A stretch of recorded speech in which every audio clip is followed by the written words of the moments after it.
ولقد أريناه آياتنا كلها فكذب وأبى ሁለት ሶስት አራት ሚስት ማግባት የሚለው ርዕስ በጣም ጭቅጭቅ የበዛበት እንደዚሁም ደግሞ ሐቅና ባጢሉ የተቀላቀለበት በዚህ ላይ ምንም ዕውቀት የሌላቸው ሰዎች እየተነሱ የሚፈተፍቱበት የሆነ ርዕስ ሆኗል። فصار بعض الناس كثير ሰዎችም ሆነዋል በዚህ ርዕስ ዙሪያ ላይ ينظرون إليه ወደዛ ይመለከታሉ أنه على ظلم للمرأة ለሴት ልጅ ዙልም ነው በደል ነው ብለው የሚያዩ አሉ። تعدد الزوجات ከአንድ በላይ ሚስት ማግባት ሴት ልጅ መበደል ነው ብለው የሚማሩም አሉ። ويزعمون أنه تشريع لا يناسب هذا الزمان አሁን ያለንበትን ዘመን የማይገጥም የማይጣጣም የማይስማማ ድንጋጌ ነው ብለው የሚሉም አሉ። ወለያዙ ቢላህ አላህ ይጠብቅ። ይህ ሁሉም ሴት ልጅ ዙልም ለሴት ልጅ በደል ነው የሚለውም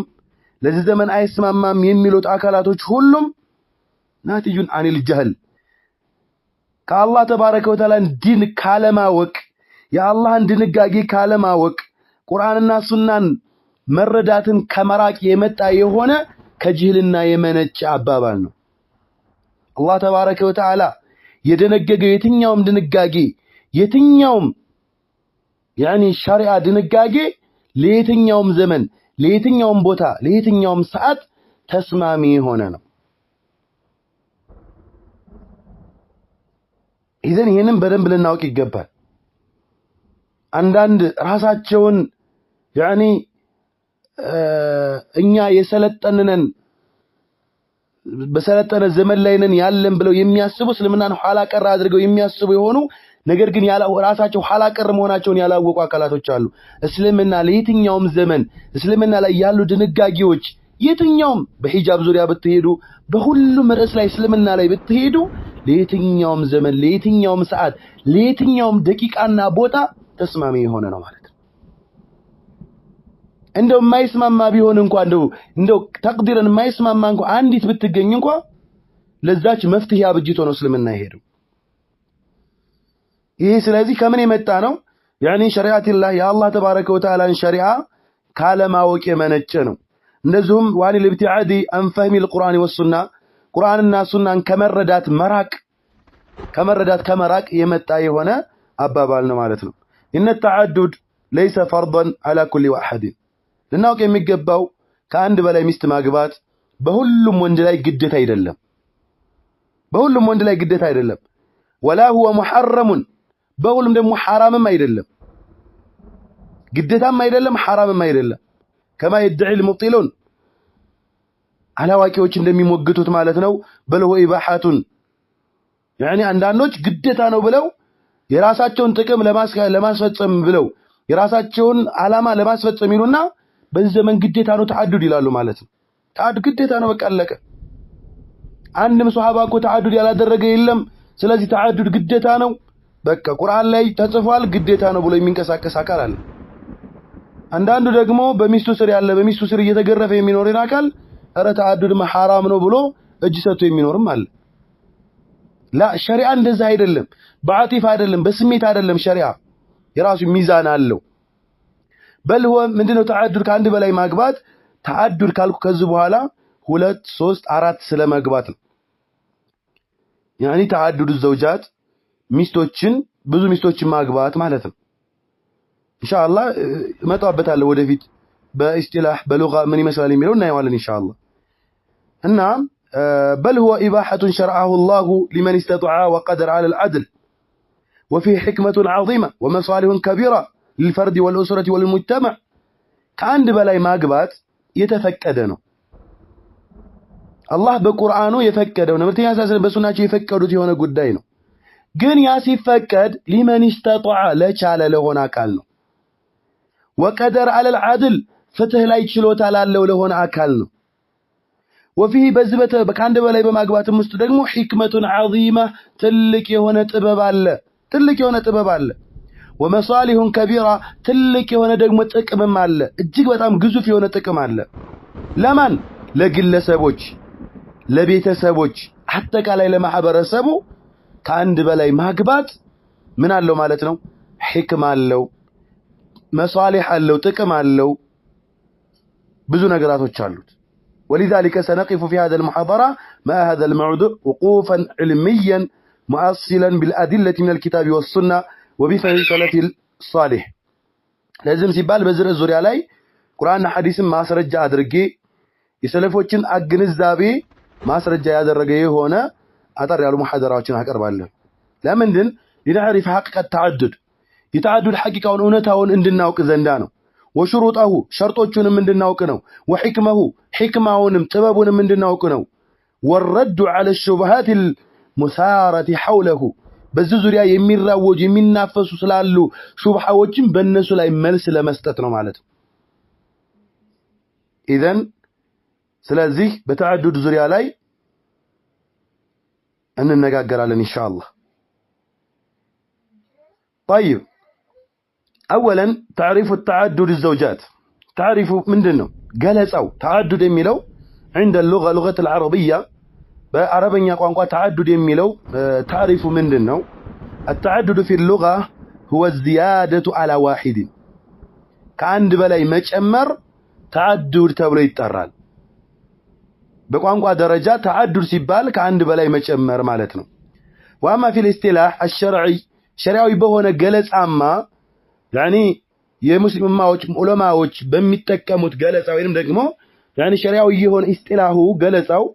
فهو أن يجمع الرجل في عصمته أكثر من زوجة واحدة عند وند بسو كبر سر بسو يعني سر كاند بلاي ميستن تشمرو ماستدار ويم كاند بلاي ميستن ما تشمر مالتنا إلى 4 زوجات اسك 4 ነው ባይሆን እስከ 4 ነው ከ4 በላይ አይቻልም የዚች ኡማ ወንዶች ሚስት እንዳገቡ የተደነገገላቸው 4 ድረስ ብቻ ነው ከ4 በላይ አይቻልም اذا توفرت فيه الشروط ባይሆን ታዳ ሸርጦች ከተሟሉ ነው ሸርጦች አሉ እንደው ዝም ብሎ የትኛውም ወንድ እየተነሳ ዝም ብሎ ጫት ቃሚውም ሲያውደለድል የሚውለውም ዝም ብሎ ትንሽዬ አንድ ክላስ ቤት ተከራይቶ የሚኖረውም የወራስ ቤዛ ለማሟላት ስንት ላቡን ጠፋ አድርጎ የቀን ስራ ሰርቶ የሚያድረውም ሁሉም አይደለም የተፈቀደለት في يعني شروطዎች አሉት እነዛ ሸርጦች ከተሟሉ ነው እነዛ ሸርጦች ደግሞ አንቺ በመትፈልጊው አይደለም ሴቶች በሚሉትም አይደለም يعني መኪና ካልገዛልኝ ትላለች ቤት ካልሰራልኝ ሱቅ ካልከፈተልኝ ለቤተሰቦቼን ካላደረበናም ሌላ ብዙ ሴቶች የሚፈጥሩት የራሳቸው ሸርጦች አሉ ይሄን ካላደረ ሸሪዓው የሆኑ መስፈርቶች ነው የምንናወራው ሸሪዓው ስለሆኑ መስፈርቶች ነው ወይንም ደግሞ አንዳንድ ወንድ ለራሱ ጥቅም ሲል ቀነስነስ አድርጎ በቃ ምንም ችግር የለውም እኮ በቃ አለቀ እኮ በቃ ግንኙነት ላይ ከቻለ ብቻ ማግባት ይችላል እንደዚህም ደግሞ በቃ የሚበላውና መጠጣው ከቻለ ማግባት ይችላል አይነት ነገርም ስላለ ማለት ነው ግን እዚህ ጋር ለናየው ነው ተወፈረት فيه شروط الشرعيه ሸሪዓው የሆኑ መስፈርቶች ሲሟሉ ነው እንደዚሁም وكان قادرا على العدل بينهن በሴቶቹ በሚስቶቹ መካከልም እንደዚሁ ፍትሃዊ ሲሆን ነው ማለት ነው طيب ይሄ ኢስጢላሂ ገለጻ ነው እንግዲህ በኢስጢላህ ምንድነው አንድ ወንድ በስሩ ከአንድ በላይ ሚስት መሰብሰብ ነው ወይንም ደግሞ ሚስት ማግባቱ ነው እስከ 4 ድረስ ያም ደግሞ የሚሆነው መስፈርቶች ሲሟሉ በዛም ላይ ደግሞ በፍትህ የሚችል ማስተዳደር የሚችል ሲሆን ይሄ ሸሪዓዊ ኢስጢላህ ነው ማለት ነው وليس تعدد الزوجات عاده جاهليه لناውቅ የሚገባው ከአንድ በላይ ማግባት የጃሂልያዎች ባህል አይደለም የጃሂልያ ተለምዶ አይደለም كما يزعم بعض الناس كثير ሰዎች እንደሚሞግቱት ማለት ነው بل هو تشريع رباني شرع الله املاكاዊ የሆነ ምንድነው ተሽሪዕ ነው ድንጋጌ ነው يعني ያ ጥበባዊ የሆነ አላህ ተባረከ ወተዓላ የደነገገው የሆነ ምንድነው ድንጋጌ ነው شرعه الله تعالى لعباده الله ለባሮቹ የደነገገው ነው ونظمه احسن تنظيم እንደዚሁም ደግሞ ያማረ የሆነ ተንዚም አላህ ተባረከ ወተዓላ አድርጎለታል ተንዚም በአማርኛ ምን ነበረ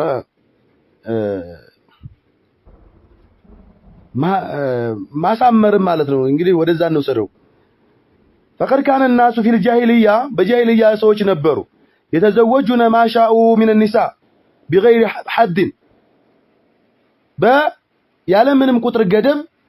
ነብዩ አለይሂ ሰላቱ ሰላም ከመላካቸው በፊት የነበሩ ማህበረሰቦች ጅነዘ ጃሂልያው ማህበረሰብ ያለ ምንም ገደብ ሴቶችን ያገቡ ነበር ማለት ነው። ያለ ምንም ቁጥር ማለት ነው። የፈለጉትን ያክል ያገቡ ነበር። ለዚህም በዘገባ ይመጣል እነ ሙጊራ ኢብኑ ዑሸይባ 1000 ሚስት አግብተዋል የሚል አለ፣ 800 አግብተዋል የሚል አለ፣ 500 300 አግብተዋል የሚል አለ። ሙጊራ ኢብኑ ሹዕባ ታላቁ ሱሐባ ማለት ነው። በጃሂልያ ጊዜ ቁጥር የለውም ነበር። የፈለገውን ያገባል፣ የፈለገውን ያክል በተለይ ገንዘብ ካለው የፈለገውን ያክል እንደፈለገ ነበር ማለት ነው። በየቀኑ ያገባ መፍታት ይችል ነበር ማለት ነው። እስልምና ያንን ደንግ ሽሮ ነው የመጣው። እንደዚህ አይነት ጨዋታ በሴት ልጅ ላይ ጨዋታ በሴት ልጅ ላይ ቀልድን ወደ ኋላ አድርጎ ነው የመጣው፣ ወደ ኋላ ጥሎ ነው የመጣው እስልምና። فجاء الاسلام فجدد العدد باربع እስልምና መጣና እንደፈለጋቸው አግቡ ሳይል በአራት ገደበው። አንድ ወንድ አቅሙ ካለው ሊያስተዳድር የሚችለው አራት ሴት ነው። አላህ ተባረከ ወተዓላ يعلم ያቃል፣ የኛን ቅዋ ያቃል፣ የወንዶችን ቅዋ አቅማቸው ምን ያክል ነው፣ እስከ ምን ድረስ ይችላሉ፣ በስሜት በኩል በማስተዳደር በኩል በሶብር በኩል በፍትህ በኩል በብዙ አይነት መልኩ አላህ ተባረከ ወተዓላ የዚች ኡማ ወንዶች የሚችሉትን ስለሚያውቅ አቅማችንን ስለሚያውቅ የውስጣችንን ድክመታችን ማንነታችንን ስለሚያውቅ ያንን ሻረና ምን አረገ ከአራት በላይ ማግባት አይቻልም እስከ አራት ግን ይቻላል አለ። ለሚቻልላቸውም ደግሞ በመስፈርት አደረገ። ወአውጀበ العدل አራትም ሲደነግግ ደግሞ ዝም ብሎ እንደፈለክ አይደለም፣ ፍትህን ግዴታ አደረገ። وحرم الظلم والجور ግፍና በደልን ምን አደረገ? حرام አደረገ አላህ ተባረከ ወተዓላ። ይሄንን ተዓዱ ሲደነግግ ማለት ነው። ኢማም ኢብኑ ከሲር ምን ይላሉ? أباح الله تعالى للرجل أن يتزوج 4 ይላሉ። አላህ ለወንድ ልጅ 4 እንዳገባ ፈቅዶለታል። فإن خاف ከፈራ ألا يعدل ፍትሃው ያልሆነም ብሎ ከፈራ በመዑና ሊሆን ይችላል፣ በስሜት ሊሆን ይችላል፣ በፍትሃዊነት ሊሆን ይችላል፣ በብዙ አይነት መልኩ يعني 4 አግብቼ ወይም 2 አግብቼ 3 አግብቼ ፍትሃው ያልሆነም ብሎ ከፈራ اقتصر على واحدة በአንድ ላይ የፈሪዎችን ያችን አንዷን እንድትበሳች ላይ እንዲረጋጋና በዛች ላይ እንዲያጥር አላህ ተባረከ ወተዓላ ፈቅዶለታል ይላሉ ማለት ነው። الامام القرطبي እንደዚህ ምን ይላሉ? هذه الايه ይላሉ ይቺ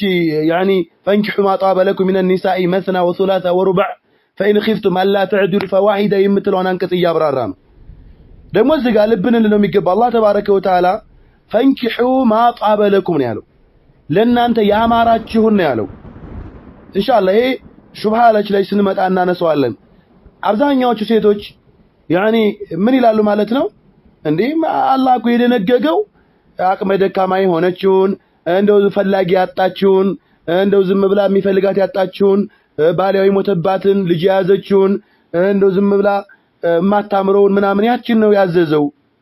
ቆንጆዋንም የሚያገባት አላጣችም ይላሉ ማለት ነው። አላህ እንደዛ አይደለም ያዘዘው። ይሄ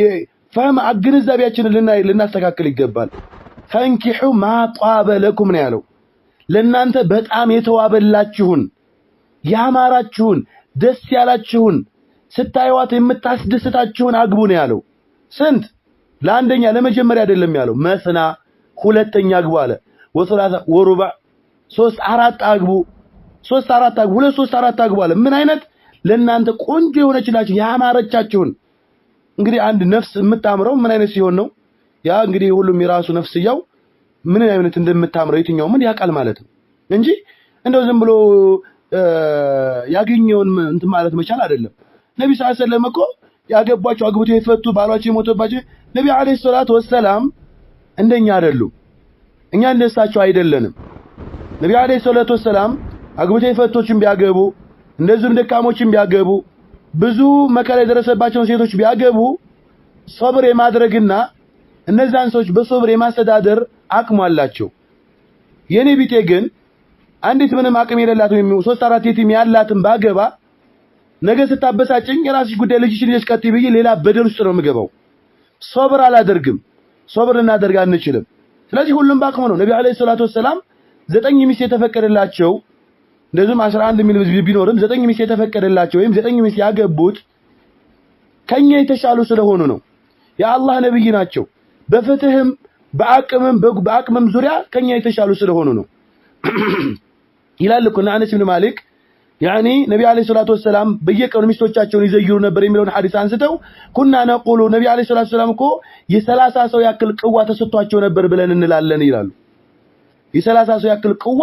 ተሰጥቷቸዋል እንላለን ይላሉ ስለዚህ አላህ ተባረከ ወተዓላ የምንወደው እንድናገባ ነው የፈቀደልን አንዳንዶች ለአራተኛ ቢክራ ማግባት እንደ ነውር የሚያዩዋሉ አዑዙ ቢላህ ሁለተኛ ሶስተኛ ቢክራ ማግባት እንደ ነውር የሚመለከቷሉ ይሄ ነውር አይደለም አላህ የፈቀደው ነው ሸሪዓ የፈቀደ የሆነ ነገር ነው እንደው ከመስለህ አንፃር እንደው እንደነዛ አይቶችን ብታገቡ የተሻለ ነው እንደነዛ አይት የተቸገሩቶችን ብትሰጥሩ የተሻለ ነው ብንል ይሄ አው ያስከዳል የተሻለ ነው ምክንያቱም የተቸገረን መገደፍ ወይም የተቸገረን መርዳት አላህ የሚወደው ጉዳይ ስለሆነ ማለት ነው ከዛ ውጭ ግን ግዴታ አይደለም ከዛ ውጭ ግን ቢክራ ማግባት አይችልም ማለት አይደለም ሰውየው አራቱንም ቢክራ ማግባት ይችላል ከፈለገ አራቱንም ሰይባ ማግባት ይችላል ይሄ ምርጫ ተሰጥቶታል አላህ ተባረከ ወተዓላ ፈንኪሑ ማ ጣበ ለኩም ያለው ለእናንተ የተዋቡላችሁን ያማሯችሁን ያለው ስለዚህ እዚህ ጋር ያኒ ትኩረት ልናረግ ግንዛቤያችንን ልናስተካክል ይገባል ማለት ነው እና الامام ابن القرطبي ይሄንን አንቀጽ ያብራሩ ምን አሉ هذه الايه አሉ اصل في جواز التعدد አሉ ከአንድ በላይ ማግባትን የተፈቀደ ለመሆኑ መሰረት ነው ይላሉ ولا خلاف بين العلماء في ذلك በዑለማው ተፍሲር በዑለማዎች መካከል ምንም አይነት ኺላፍ የለም ከአንድ በላይ ማግባት የተፈቀደ ለመሆኑ ምንም አይነት ኺላፍ የለም ማለት ነው እንግዲህ تعدد الزوجات የተደነገገው በቁርአን الله تبارك وتعالى فانكحوا ما طاب لكم من النساء مثنى وثلاث وربع فإن خفتم ألا تعدلوا فواحدة ብሎ የደነገገው በቁርአን እዚህ ጋር በጣም የሚገርመው ደግሞ አንዳንድ አካላቶች አሉ ግንዛቤያቸው የሰለፎችን ግንዛቤ የማይገጥም የሆነ በራሳቸው ግንዛቤ ቁርአንን የሚፈስሩ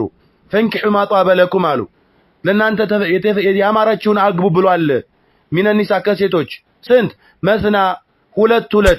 ወثلاث ሶስት ስንት አረጋቸው ሁለት አራት ሶስት ስድስት 10 ወሩባዕ 4 8 18 የመጀመሪያው አንድ አለች 19 ሚስት ማግባት ይቻላል ይያሉ የሚሞግቱ አካላቶች አሉ ሙስሊም በሚል ስም ማለት ነው እንደነዚህ አይነት አካላቶች አሉ ሐቂቃ ማለት ነው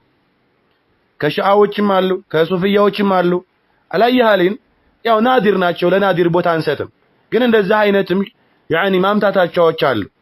ያኒ 2 3 4 አግቡን ያለው አላህ ተባረከ ወተዓላ هذه الايه هي اصل باب التعدد الزوجات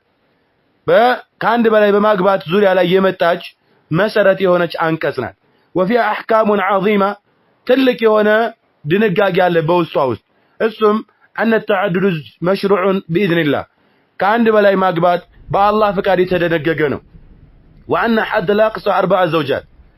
እንደዚሁም ደግሞ በሸሪዓ የተደነገገ የሆነው አላህ የፈቀደው የሆነው ቁጥር ገደቡ ስንት ነው 4 ነው 4 ሚስት ብቻ ነው وان العدل ደግሞ እንደዚህ 2 3 4 ማግባት የፈለገ ለሆነ አካል ፍትህ شرط في جواز التعدد ካንድ በላይ ለማግባት የፈለገ የሆነ አካል ፍትሃዊ መሆን መቻል አለበት ይህ ሸርጥ ነው መስፈርት ነው وان من خاف الظلم والجور وجب عليه اقتصار على واحده እኔ ፍትሃዊ ያልሆንም ካንድ በላይ ካገባው በድላለሁ ብሎ ይፈራ የሆነ አካል ባንዷ ማጠሩ ወይም ባንዷ መገደቡ በሱ ላይ ግዴታ ይሆናል ማለት ነው فإن خفتم ألا تعدلوا فواحدة ይችን የሆነ ሰዓት ሴቶች ይደጋግሟት ነበር በየሚዲያው ላይ ማለት ነው فإن خفتم ألا تعدلوا فواحدة እያሉ ይሄን ቀልድ ይመስላል በቁርአን ማቾፍ ይመስላል ከዛ በፊት ያለው ምን ማለት ነው ይሄ والله እንደው የምንናገረው ንግግር ሰዎች ስላሞገሱን ሰዎች ስላወደሱን ብቻ አይደለም አላህ ተባረከ ወተዓላ ዘንድ እንዳንጠይቅ መፍራት አለብን ይሄ አሁን እነዚህ ሴቶች እንደዛ ያያደረጉ የሆነ ሰዓት በጣም ሲያናፍሱት ነበር ሲያራግቡት ነበር በተለይ ቲክቶክ ላይ ማለት ነው فإن خفتم ألا تعدلوا فواحدة እያሉ ቁርአንን እንደቀል እንደመጫወቻ የነሱ يعني አላየሃሊን ቁርአን መቀለጃ አይደለም ቁርአን መጫወቻ አይደለም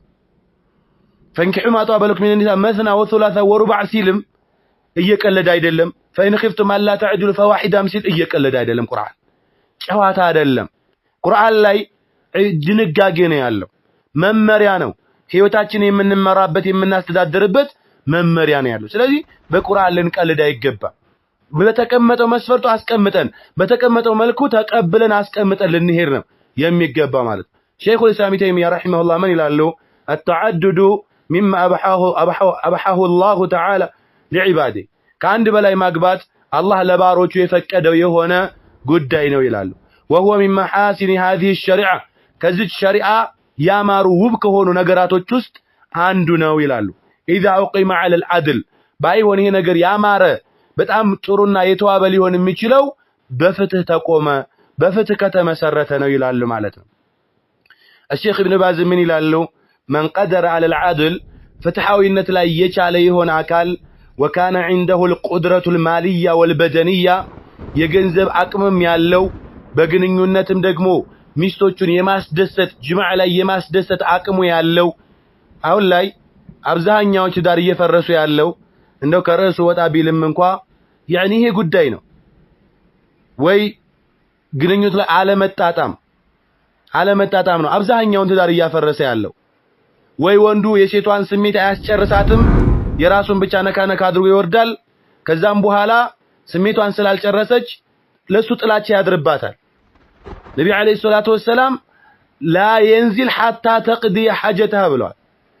የሷ ሐጃዋን ስሜቷን እስከምትጨርስ ድረስ እንዳይወርድ እንዳይነሳ ብለዋል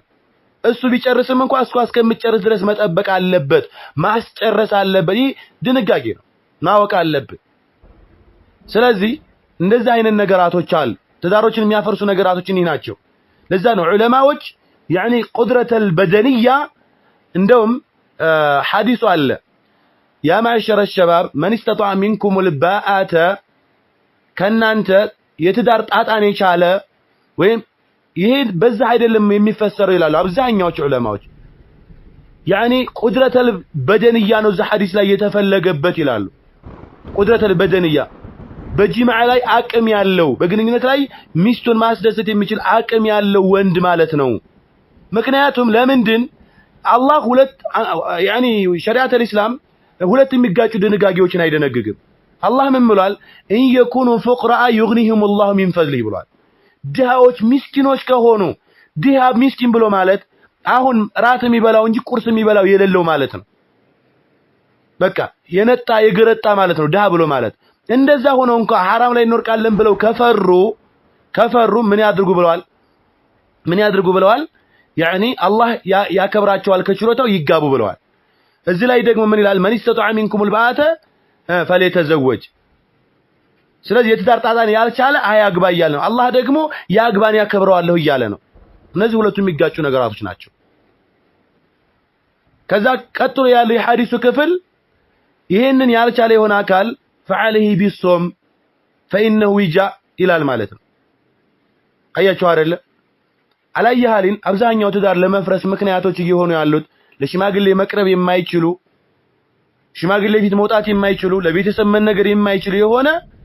ከባድ ሙሽኪላ ችግር በወንዱም በሴቱም መካከል የተፈጠረ ያለ ይሄ ነው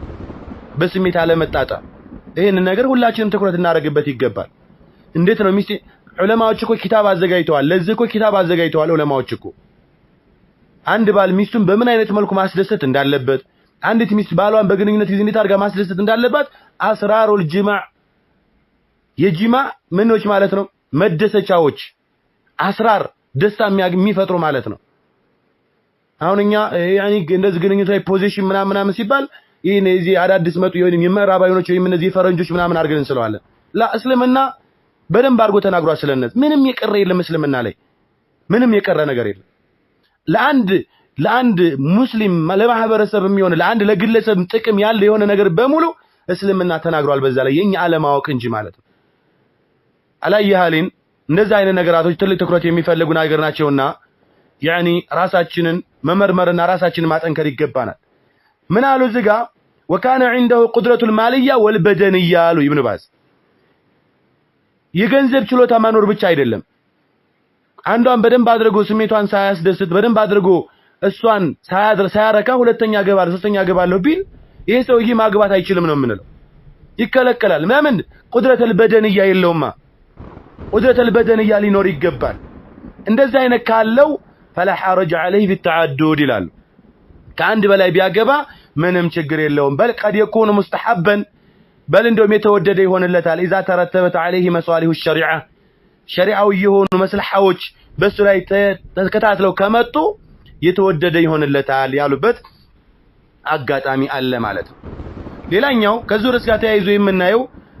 يعني مشروعيه التعدد من السنه وحكمته تعدد ከአንድ በላይ ማግባት በነብዩ አለይሂ ሰላቱ ወሰለም ሱና እንደዚሁም ጥበቡ ምንድነው የሚለውን እናያለን لم يكتفي الاسلام ببيان مشروعيه التعدد في القران الكريم እስልምና ስለ ተዓዱድ በቁርአን ብቻ አብራርቶ ዝም አላለም በቁርአን ብቻ ደንግጎ ተናግሮ ዝም አላለም بل جاءت السنه النبويه تؤكد ذلك የመልእክተኛው አለይሂ ሰላቱ ወሰለም ነብያው የሆነችው ሱና ይህን ተዓዱድን የምታጠናክር የምታበረታታ ሆና መጣለች وتبين احكامه وحكمه ፍርዱንምና ጥበቡንም እንደዚሁ የምታብራራ ሆና መጣለች ማለት ነው فقد كان نبي محمد صلى الله عليه وسلم معددا لزوجات ለዛም ነብዩ አለይሂ ሰላቱ ወሰለም ሚስቶችን ምን ያደርጉ ነበር ማለት ከአንድ በላይ ብዙ ሚስቶችን ያገቡ ነበር ولم يكن ذلك لاتباع الهوى ነብዩ አለይሂ ሰላቱ ወሰለም ከአንድ በላይ ሚስትን ሲያገቡ ስሜትን ለማርካት አልነበረም ስሜትን ለመከተል አልነበረም ወላ لطلب الشهوه ወይንም ደግሞ ስሜታቸውን ሸህዋቸውን ለማርካትም ለመፈለሻቸው ፍላጎት አይደለም ስሜታቸውን ተከትለው አይደለም ያገቡት እንደዚሁም ደግሞ ሸህዋቸው ከፍተኛ ሆኖ ሸህዋቸውን ለማርካት አይደለም በል ካነ ቢአምሪላህ በአላህ ድንጋጌ ነው ነብዩ አለይሂ ሰላቱ ወሰለም 9 ሚስት ሲያገቡ እንደውም 11 ሚስት ሲያገቡ በአላህ ትእዛዝና በአላህ ድንጋጌ ነው ያገቡት ማለት እንጂ በራሳቸው ፍላጎት ስሜታቸውን ተከትለው እንዴ وما ينطق عن الهوى إن هو إلا وحي يوحى ነብዩ አለይሂ ሰላቱ ወሰለም እኮ ከአንደበታቸው ከስሜታቸው የማይናገሩና የማይተገብሩ የሆኑ ነብይ ናቸው ስለዚህ ነብዩ አለይሂ ሰላቱ ወሰለም ሙተዓድድ ሲሆኑ ተዓድድ ከአንድ በላይ ሚስት ሲያገቡ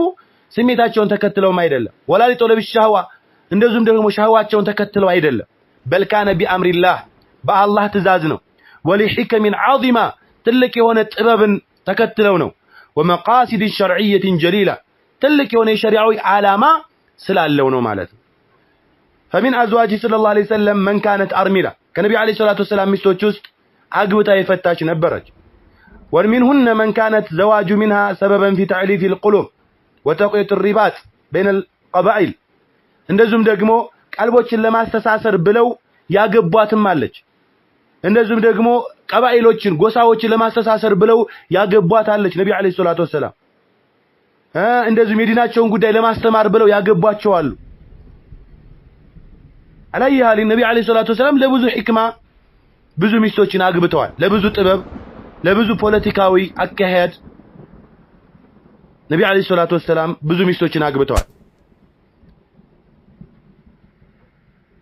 ነብዩ አለይሂ ሰላቱ ወሰለም በተከበሩ ሐዲሳቸው ላይ ምን ብለዋል ተዘወጁ አልወዱድ አልወሉድ ብለዋል ተወዳጅ ፍቅር መስጠት የምትችል ተወዳጅ የሆነች ወላድ የሆነችዋን አግቡ አሉ ምክንያቱም ለትዳር ትልቁ መሰረት ምንድነው ፍቅር ነው ለትዳር ትልቁ መሰረት ሲያት የምታስደስተው አቀባበሏ በሁሉም ነገር ላይ በአልጋ ስራ ላይ የምታስደስተው የምትመቸው ከስራ ሲመጣ በመግቧ በሞያዋ በሁሉም ነገር ላይ ወዱድ መሆን መቻል አለባት ወዱድ መሆኗ ብቻ ደግሞ ጥቅም የለውም ወሉድ መሆን መቻል አለባት ወላድ መሆን መቻል አለባት فإني مكاثر بكم الأمم يوم القيامة ብለዋል እኔ ቂያማ ቀን يعني በቁጥር ኡማዎችን እወዳደርባቸዋለሁ ፈካከርባቸዋለሁ ብለዋል ማለት ነው አነስ ኢብኑ ማሊክ እንደታስተላለፉት كان رسول الله صلى الله عليه وسلم يدور على نسائه في ليلة واحدة ይላል አነስ ኢብኑ ማሊክ ነብዩ አለይሂ ሰላቱ ወሰለም ኻዳም የነበረ ታላቅ ሱሐባ ነው ምን ይላል ነብዩ አለይሂ ሰላቱ ወሰለም ሚስቶቻቸውን በአንድ ቀን ሌሊት ያዳርሱ ነበር ምን ማለት ነው ዘጠኙን ሚስቶቻቸውን በአንድ ቀን ሌሊት ሄደው ጅማዕ ያደርጉ ነበር ይሄ እንግዲህ ነብዩ አለይሂ ሰላቱ ወሰለም ቁዋ ነው አላህ የሰጣቸው የሆነ ቁዋ ነው ከዚህኛ ሊያስተምሩበት የፈለገ ነገር አለ وهذا يدل على عدل صلى الله عليه وسلم የነብዩ አለይሂ ሰላቱ ሰላም ፍትሃዊነትን ተመልከቱ። በአንድ ቀን አይደለም 9 ሚስት አይደለም ቀርቶ አንዷንም እንደው በሳምንት እንኳን እንትን የሚዘይር ስንት ደካማው እንዳለ ማለት ነው። ይሄ በጣም ከባድ አደጋ ነው። የነብዩ አለይሂ ሰላቱ ሰላም ፍትሃዊነትን እንረዳለን። ወሁስኒ ሙዓመለቲሂ እንደዚሁም ከሚስቶቻቸው ጋር ሲኗኗሩ ያማረ የሆነ መኗኗር እንደሚኗኗሩ ወከማል ቂያሚሂ እንደዚሁም ወንድነታቸው የተሟላ እንደሆነ ጀግና ወይም ጠንካራ ወንድ እንደነበሩ بحقوق ازواجه የሚስቶቻቸውን يعني ሐቅ በመወጣት ዙሪያ ላይ አላህ አቅም የሰጣቸው ቀውይ ነበሩ ማለት ነው ብርቱ ነበሩ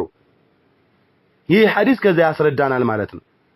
ስለዚህ እኛም የምንችል ከሆነ ነው እንጂ ዝም ብሎ አይደለም ነብዩ አለይሂ ሰላቱ ሰላም በአንድ ቀን ሌሊት ሚስታቸውን ዙረው يعني ግንኙነት ሲያደርጉ ምን ፈልገው አይደለም يعني በዛ ሰዓት ስሜታቸው በጣም ፈልቶባቸው ወይም ደግሞ ከአቅማቸው በላይ ሆኖባቸው አይደለም ኡማቸውን ለማስተማር ነው እንዴት ፍትሃዊ መሆን እንደሚቻል እንዴት አቅም እንዳለ ለማሳየት ነው አላህ ተባረከ ወተዓላ የሰጣቸው ራሳቸው ቅዋ ስላላቸው ነው እሳቸው ያንን አድርገዋል ስለዚህ እኛ ያንን ማድረግ ማንችል ከሆነ ያንን ማድረግ ፍትሃዊ መሆን ማንችል ከሆነ እንዳናገባ ነው ፍትሃዊ እንድንሆን ነው ፍትህን እያስተማሩን ነው ፍትህ እንዴት መስፈን እንዳለበት እያሳዩ ነው ነብዩ አለይሂ ሰላቱ ወሰለም ማለት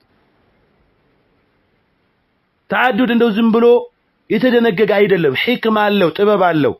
አላህ ተባረከ ወተዓላ አንድ ነገር ዝም ብሎ አይደነግግም ኢላ ወፊህ ህክመቱ ወመሳሊህ በዛ በደነገገው ድንጋጌ ውስጥ ጥበብና ጥቅም ያለው ቢሆን እንጂ ማለት ነው ዓሊመሃ መን ዓሊመሃ ወጀሂለሃ መን ጀሂለሃ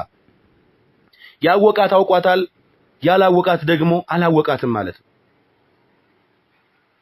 እንጂ አላህ ሲደነግግ ተዓዱድን ዘውጃ ሲደነግግ ህክማ አለው ጥበብ አለው እንደዚሁም ጥቅምም አለው ለማህበረሰቡ ለሴቶች ለወንዶች ለሁሉም ጥቅም አለው አላህ ጥቅም የሌለው ነገር አይደነግግም በውስጡ ጥበብ የሌለው ነገር አይደነግግም ግን ይሄንን ያወቀ ያውቀዋል ቁርአን የተረዳ የተገነዘበ ያውቀዋል ያልተገነዘበ ደግሞ ያላወቀ ደግሞ ያውቀው ومن اعظم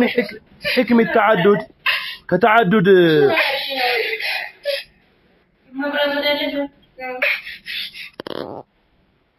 كتعدد ጥበቦች ውስጥ ከተዓዱድ ዘውጃት ጥበቦች ውስጥ اولا اعفاف الرجال والمرأة ከአንድ በላይ ማግባት ከተደነገገበት ድንጋጌ ህክማው ከጥበቦች ውስጥ ማለት ነው ከህክማው ውስጥ የመጀመሪያው اعفاف الرجال والمرأة ሴትና ወንድ መጠበቅ ነው وغلق ابواب الفاحشه والزنا የዝሙትና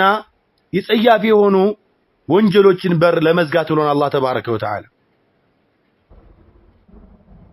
مثلا ብንመለከት አንዳንድ ወንዶች በአንድ ሴት መብቃቃት የማይችሉ ወንዶች አሉ ስሜታቸው በጣም ኃይለኛ የሆነ ያገቧት ሚስት ደግሞ እንዳጋጣሚ ስሜቷ ቀዝቀዝ ያለች ትሆናለች ቅድም ሰው ላይ የነበረው ስለዚህ ነው አንደኛው በስሜቱ ከፍ ያለ ይሆንና አንዱ ዝቅ ያለ ይሆናል የዚህን ጊዜ አላህ ተባረከ ወተዓላ ይህን ችግር ለመፍታት እሷን ፍታና ስሜትን የምትገጥም ለአንተ ጋር የምትስማማ ሴት አግባ አይደለም ያለው ይህን ችግር ለመፍታት አቅሙ ካለው ማድረግ አለበት ከአንድ በላይ ሁለተኛ ሚስት ያገባል ማለት ይሄ ችግር ይቀረፋል አያችሁ አይደል እንደዚህም ሴቷንም ደግሞ አሁን ላይ እንደሚታወቀው የሴቶች ቁጥር በጣም የበዛ ነው ሆስፒታል ላይ ብትሄዱ 100 ሴቶች ወልደው ካደሩ 95 ሴት 5 ወንድ ተወልዶ የሚያድርበት አጋጣሚ ነው 98 ሴት 2 ወንዶች ተወልደው የሚያድሩበት አጋጣሚ እየበዛ ነው ወንዶች በጦርነት እያለቁ ነው በተለያየ ነገር እያለቁ ነው ሴቶች ያለ ባል እየቀሩ ነው የሚያገባቸው እያጡ ነው እነዚህ ሴቶች እንደኛው ስሜት አላቸው እንዳንቹ ትዳር ላይ እንዳለሽው እህቴ ስሜት አላቸው ማግባት ይፈልጋሉ መውለድ ይፈልጋሉ የሚያገባቸው ወንድ አጡ እነዚህን ሴቶች ለሁለተኛ ለሶስተኛ ለአራተኛ አግብቶ መሰተር ይህ ትልቅ የሆነ ህክማ ጥበብ ነው ሸሪዓ የደነገገው ማለት ነው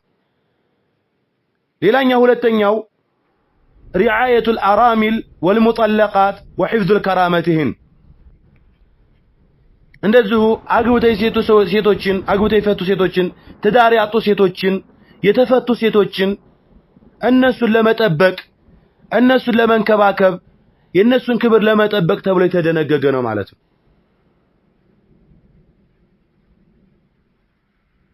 ኢዘን ቅድም እያወራሁ ነበር ቢክራ ማግባት አይቻልም የሚል የለም።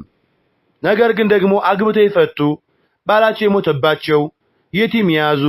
የተቸገሩ ማግባት ደግሞ ትልቅ አጅር የሚያስገኝ ነገር ነው። እነሱን አግብቶ መገደፍ መርዳት ማገዝ ይህ ከአላህ ዘንድ የሚያስመነዳ ብዙ አጅር የሚያስገኝ ነው። ለራሱም ጥቅም አለው ከአላህ ዘንድ አጅር ያገኝበታል። የቲሞችን መንከባከብ ይህ ትልቅ አጅር ያለው ነው። የተቸገሩን መርዳት ትልቅ አጅር ያለው የሆነ ነገር ነው። ረዳት ገዳፊ የሌላቸውን አካላቶች መርዳት መገደፍ በተለይ ደግሞ በስሩ አድርጎ አንድ ወንድ አንዲትን ሴት ዝም ብላ ቤቷ ተቀምጣ በየወሩ አስቤዛ እያሟላ የቤት ኪራይ እየከፈለ ከሚረዳት ከሚያግዛት ይልቅ አግብቶ ሚስቱ አድርጎ ቢያስተዳድራት ቢረዳት ይሄ የተሻለና በጣም መልካም ነገር ነው ማለት እንጂ ቢክራ ማግባት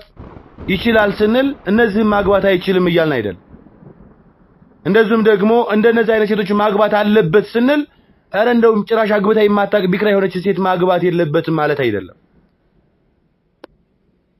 ሌላኛው ተክሲሩ ነስል ሙስሊሚን የሙስሊምን ቁጥር ማብዛት ነው። وتحقيق ما أرشد إليه النبي صلى الله عليه وسلم من مكاسر الأمم النبي عليه الصلاة والسلام تدارن على ما ሲጠቁሙ አንዱ የጠቆሙበት እንድናገባ አግቡ ብለው ሲያበረታቱ የጠቆሙበት የሆነ ዓላማ ግብ አለ። ያንን ግብ ማሳካት ነው። ምንድነው እሱም فإني مكاثر بكم الأمم يوم القيامة ብለዋል። እኔ ቂያማ ቀን ሌሎች ነብያት ኡማዎችን እወዳደርባችኋለሁ ብለዋል። ይሄንን መቃሲድ ይሄንን ደግሞ ተሕቂቅ ማረጋገጥ አለበት በውስጡ ማለት ነው። አንድ ሰው አንድ አግብቶ የሚወልደውና ሁለት ሶስት አግብቶ የሚወልደው እኩል አይደለም። በጥንድ በር የሚያርስና በአንድ በር የሚያርስ እኩል አይደለም ወዳጆች። ሶስት አራት ላሞች ያሉትና አንድ ላም ያለው ሰው እኩል ጥጃዎች አይኖሩትም ወይም እኩል የከብት እርባታ ቁጥር አይኖረውም። ሀከዛ ሁለት ሶስት ሚስት ያለው ሰው በአንድ አመት ሶስት ልጅ ሊወልድ ይችላል። ይሄኛው አንድ ሲወልድ እሱ ሶስት ልጅ ይወልዳል። ይህ ኡማውን ማብዛት ነው። የሱናውን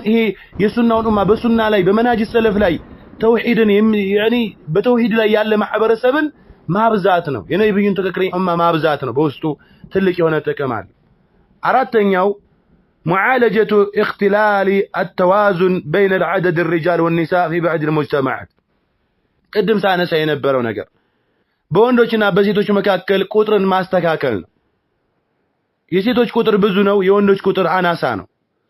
ስለዚህ ይሄንን ብዙ የሆነ ቁጥር ከዚህ ከአናሳ ከሆነው ቁጥር ጋር ለማወዳደር ነብዩ አለይሂ ሰላቱ ወሰለም ተናግረዋል። ወደፊት ይመጣል አንድ ወንድ ከሱ ኋላ 40 ሴቶች እንግዲህ ወንዱ ተቆጥሮ ሴቱም ተቆጥሮ ምን እስከሚሆን ድረስ አንድ ወንድ ለአንድ ወንድ 40 ሴት እስከሚሆን ድረስ ማለት ነው። ወይንም ደግሞ አንድ ወንድ በስሩ 40 ሴቶችን ማስተዳደር የሚችልበት ዘመን ይመጣል። 40 ሴቶችን የሚመራበት ወይም 40 ሴት የሚደርስበት ዘመን ይመጣል ብለዋል። አንድ ለ40 የሚሆንበት ማለት ነው። ይህ በጣም ከባድ አደጋ ነው። እንደው ተዓዱድን ስንመለከት ሐቂቃውን እንደው ቆም ብሎ በጥሩ አእምሮ በጥሩ አስተሳሰብ ካየነው አብዛኛው ጥቅሙ ለሴት ልጅ ነው። አብዛኛው ጥቅሙ ማለት ነው። እና ይሄንን ቁጥር يعني موازنه ማድረግ ተዋዙን ማድረግ ማስተካከል አለበት በውስጡ ማለት ነው። ሌላኛው خامسا አምስተኛው قد تمر زوجته ولا تستطيع الإجابة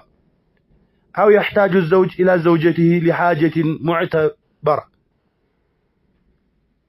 فيكون التعدد حالا شرعيا كريما دون ظلم ولا اعتداء. مغيرة بن شعبة من يلالو من كانت له زوجة واحدة فهو عليل ይላሉ። አንድ ሚስት ያለው ሰው እሱ በሽተኛ ነው ይላሉ። يعني በሽተኛ ሲባል እንደው በሽታ ያለበት ማለት አይደለም። ከምን አንፃር እንዳሉ ሊያብራሩት ነው። إن حاضت زوجته خاضوا ሚስቱ ሐይድ ስታይ እሱም አብሮ ሐይድ ያለ 7 ቀን ሙሉ አሉ። وإن نفست نفسوا አሉ። ሚስቱ ኒፋሳ ላይ ስትሆን ወልዳ 40 ቀን ስትቆይ 40 ቀን እሱም አብሮ ኒፋሳ ያያል አሉ። ወይን መሪዶት መረዱ አሉ። እሷ ስትታመም አብሮ ይታመማል፣ እሷ ስትጾም አብሮ ይጾማል አሉ። አያችሁ አይደለ? አንደኛው ተዓዱድ ዘውጃ የተደነገገበት ዓላማ ምንድነው? ሚስት ልትታመም ትችላለች፣ ሐይድ ላይ ልትሆን ትችላለች። ባልየው ደግሞ በዛ ሰዓት በጣም ሊያስፈልገው ይችላል። ከአቅሙ በላይ ሊወጣበት አናቱ ላይ ሊወጣበት ይችላል። በዛን ሰዓት ሚስት ሐጃውን መፈጸም አትችልም። የዚህን ጊዜ ፈየኩኑ አተዓዱዱ ሐለን ሸርዕየን። አያችሁ አይደል? ሌላ ሚስት ቢኖረው ግን አንድ ቀን ከዚህኛይቱ ሚስት ጋር ይታገሳል፣ ህመሟን አብሮ ያስታምማል፣ አብሽራ ይዞሽ ይላታል። ነገ ሄዶ ለዛችኛይቱ ሚስቱ ጋር ያንን ያስቸገረውን ስሜቱን ቀዝቀዝ ያደርጋል ማለት ነው። እቺኛይቱ ሚስቱ ምን አደረለች ማለት ነው? በዚህኛይቱ ሚስቱ ቅሬታ አይፈጠርበትም፣ አምሮስ በውስጡም ጥላቻ ማያድርም። ሚስቱም ደግሞ የባሌን ሐቅ አልተወጣሁም ብላ ሌላ እንትኑ ሰዓት ገባም። የዚህን ጊዜ ምን ይሆናል? ሸሪዓው የሆነ መፍትሄ ይሆናል ማለት ነው። የተከበረ የሆነ ሸሪዓው የሆነ መፍትሄ ይሆናል። ዱነ ዙልሚን ወልኢትዳድ፣ ድንበር ማለፍም ሳይኖር መበደልም ሳይኖር ማለት ነው። ባልየውም ሳይበደል ሚስቱም ሳትበደል ሸሪዓው የሆነ መፍትሄ ይሆናል ማለት ነው። ለማን? አቅም ላለው ሰው። እንመጣለን እሱም ወደፊት። الإمام ابن القيم من ይላሉ الشريعة كلها عدل ይላሉ። ሸሪዓ ሁሉም ፍትሃዊ ነው ይላሉ። ወራህመቱ እዝነት አለው በውስጡ ይላሉ። ወመሷሊሁ للعباد ለባሮችም ደግሞ የሚጠቅምን ነገር ነው ሸሪዓ የሚደነግገው ይላሉ። فما خرج عن العدل إلى الظلم وعن الرحمة إلى ضدها فليس من شريعة ይላሉ። ከፍትህ ወጥቶ ወደ ዙልም የሚሄድ ከሆነ ከእዝነት ወጥቶ ወደ ጭካኔ የሚሄድ ከሆነ ወደ ድንበር ማለፍ የሚሄድ ከሆነ فليس من الشريعة ይላሉ። ይህ ከሸሪዓ አይደለም። ምክንያቱም ሸሪዓ በፍትህ የተገነባ በፍትህ ላይ የተመሰረተ ነው። ሸሪዓ እስላማዊ ድንጋጌዎች በሙሉ ፍትሃዊ ናቸው፣ በእዝነት የተሞሉ ናቸው ማለት ነው። ስለዚህ فالتعدد إذا أقيم على العدل والتقوى ከአንድ በላይ ማግባት በፍትህና አላህን በመፍራት ላይ ከተገነባ ካነ ኒዕመተን ወራህመተን ኒዕማ ጸጋና እዝነት ይሆናል ማለት ነው። وإذا دخله الظلم والهوى ስሜትን መከተልና በደል ከተቀላቀለበት ደግሞ ካነ الإثم على من ظلم ይህ በዛ በበዳዩ ሰው ላይ ወንጀል ይሆናል። لا على الشريعة በሸሪዓው ላይ አይደለም፣ አላህ በደነገገው ሸሪዓ ላይ አይደለም። እቺ ሙሉ በሆነችው ሸሪዓ ላይ ሳይሆን አላህ በደነገገው ድንጋጌ በተዓዱድ ላይ ሳይሆን ዙልሙ በደሉ በዛ በበደለው ሰውዬ ላይ ነው። ያ ፍትሃዊ ባልሆነው ሰውዬ ላይ ነው። ያ ስሜቱን ተከትሎ በተጓዘው ሰውዬ ላይ ብቻ ነው ወንጀሉ የሚሆነው እንጂ በእስልምና ላይ አይደለም ወንጀል የሚሆነው። ተዓዱድን የደነገገው በቁርአን ላይ አይደለም በሱና ላይ አይደለም ወንጀል ሊሆን የሚችለው ማለት። ስለዚህ በዚህ ልክ በአግባቡ ልንይዘውና ልናየው ይገባል። ሸሪዓታዊ በጣም ብዙ ጥቅሞች አሉት። ከዚህ ወሰኑትን ዋና ዋና የሚባሉትን ነው እኔ ተከስኩት እንጂ ብዙ ሂክማዎች ጥበቦች አሉበት ከአንድ በላይ ማግባት የተደነገገበት ማለት ነው። እንደው ተዓዱድ ዝም ብሎ ደግሞ ስንል ان التعدد ليس بابا مفتوحا على الاطلاق እንደው ዝም ብሎ በልቅ የተከፈተ በር አይደለም። ተዓዱድ ሁሉም እየገባ የሚያቦካው እንዲህ ባብ አይደለም፣ ጉዳይ አይደለም። ሁሉም እንደ እየተፈለገ እየተነሳ ሁሉም በድብቅም እንደው ዝም ብሎ በየጉረንቻው በየስርቻው በየሄደበት ልክ ድሮ ላይ ያኒ ደረሶች እንደሚሰሩት ያኒ ምን እየተባለ ይሄ ምንድን ነበር ሲርያ እየተባለ እንደሚሰራው እንደዛ አይደለም። ራሱ የሆነ ምን አለው ማለት ነው። ያኒ ولا هو حق يمارسه الرجال بغير قيد ولا ضبط ዝም ብሎ የትኛውም ወንድ እንደው ያለ ምንም ያኒ ማሰሪያ ያለ ምንም ضابط መሰረት እንደው ዝም ብሎ ሁሉም የሚፈጽመውና የሚገባበት የሚያወቀው የሚያዳክረው ጉዳይ አይደለም። بل جعلت الشريعة له شروطا وضوابط شريعة الإسلام يعني شرطوች መስፈርቶችና ضوابطዎች መመሪያዎች አድርጎለታል። إذا تحققت እነዚህ መስፈርቶች ከተሟሉ ከተረጋገጡ كان التعدد مشروعا ከአንድ በላይ ማግባት የተደነገገ ይሆናል። وإلا كان سببا للظلم والإثم መስፈርቶች ካልተሟሉ መመሪያዎችን ካልተከተል ከአንድ በላይ ሚስት ማግባት ምን ይሆናል ማለት ነው? በደል ይሆናል፣ ዙልም ይሆናል፣ ወንጀልም ይሆናል ማለት ነው። ስለዚህ الشرط الأول ومن شروط التعدد الزوجات ከአንድ በላይ ከማግባት ሸርጦች ማለት ነው የመጀመሪያው العدل بين الزوجات በሚስቶች መካከል ፍትሃዊ መሆን وهو اعظم شروط التعدد ይሄ ደግሞ ከአንድ በላይ ለማግባት ከሚደረጉ መስፈርቶች ትልቁ መስፈርት ነው قال تعالى فإن خفتم ألا تعدلوا فواحدة ፍትሃዊ መሆንን የምትፈሩ ከሆነ ፍትሃዊ አንሆንም ብላችሁ ከሰጋችሁ በአንዷ ታቀቡ ይለናል አንዷ ትብቃችሁ በአንዷ ተቆጠቡ በዛች ባለቻችሁ ተብቃቁ ይላል አላህ ተባረከ ወተዓላ والمقصود بالعدل عدل በማለት እዚህ ቦታ እዛ አንቀጽ ላይ የተፈለገበት العدل في المبيت በማደር ፍትሃዊ መሆን አለበት አሁን ላይ ያለው ተዓዱድ ግን ከዚህ ሸርጥ ላይ እቺ መጀመሪያው ሸርጥ ላይ ሁሉም ይወድቃል ኢላ ማ ረሂመ ረቢ አላህ ያዘነለት ሲቀር ምክንያቱም ከመጀመሪያው ሚስት ደብቆ ነው ሁለተኛ የሚያገባው ከሶስተኛው ደብቆ ነው ከሁለተኛው ደብቆ ነው ሶስተኛ የሚያገባው ስለዚህ እዛች ሁለተኛው ዘንድ የሚሄደው መቼ ነው ቀን ነው ድረስ ይያለ የሚመጣው በሳምንት አንድ ቀን ነው የሚሄደው በሶስት ቀን አንድ ቀን ነው የሚሄደው ይሄ ሰውዬ አርፈ የመጀመሪያ ሚስትህን ያዝ በቃ አርፈ የመጀመሪያ ሚስትህን ያዝ ነው የምንለው በቃ ይሄን ሰውዬ እኛ አይደለንም ያለው ሸሪዓ ነው ያለው የመጀመሪያው ትልቁ መስፈርት ምንድነው አድል ሲባል አልዓድሉ ፊል መቢት በማደር እዚህኛይቱ ጋር 12 ሰዓት ካሳለፈ እዛችኛይቱ ጋር 12 ሰዓት እዚህኛይቱ ጋር 72 ሰዓት ካሳለፈ 3 ቀን ከቆየ እዛችኛይቱ ጋር 3 ቀን ሊቆይ ይህ ሸሪዓ ያስቀመጠው ድንጋጌ ነው አሁን ላይ ያለው ወንዶች ግን ኢላ ማርሂም ረቢ አላህ አዘነላቸው ሲቀሩ አረ ዛሬና አደርልኝ አረ እንደው ምን ብያስፈቅዳታለሁ መጀመሪያ ሚስቴን ስለዚህ መጀመሪያ ባል ሆነ እንላለን እንደዚህ አይነቱን ወንድ መጀመሪያ ከባል ከሚስትነት ወጥተህ ባል ሆነ ነው የምንለው ሚስቱን የሚፈራ ወንድ ሁለተኛ ሶስተኛ ሊያገባ አይገባውም ሚስቱን የሚፈራ ወንድ ሁለተኛ ሶስተኛ ሊያገባ አይገባውም በቃ መጀመሪያ ባል ሆነና ሚስትን አሳምን ቁርአን ፈቅዶልኛል ከዚህ አንፃር ሁለተኛ ለማግባት ተገድጃለሁ ስለዚህ ለአላህ ድንጋጌ እጅግ ርሰጭ ይገባሻል ሐቅሽን አላጓድልም መብትሽን አልጋፋም አብዛኛዎቹም ሴቶች የሚፈሩት ዙልም ስላለ ነው በደል ስላለ ነው እሷ 2 3 4 ወልዳ ሊሆን ይችላል ያ የድሮ ቁንጅናዋ ተወግዶ ሊሆን ይችላል ያ የድሮ ቅልጥፍናዋ የድሮ ስሜቷ ተወግዶ ሊሆን ይችላል አዲስ ገና ምንም ያልተነካካይ ሴት ሲያመጣ